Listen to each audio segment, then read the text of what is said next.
Mtakumbuka kuwa katika hotuba yangu ya kufungua bunge nilisisitiza umuhimu wa viongozi wa pande zote mbili za muungano kukutana na kuzungumzia ustawi wa muungano wetu.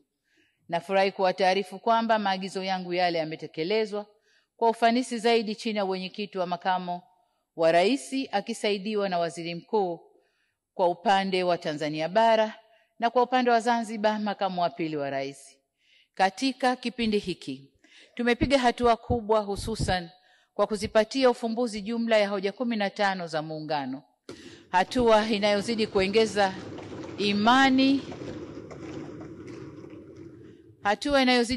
imani ya Watanzania kwa serikali.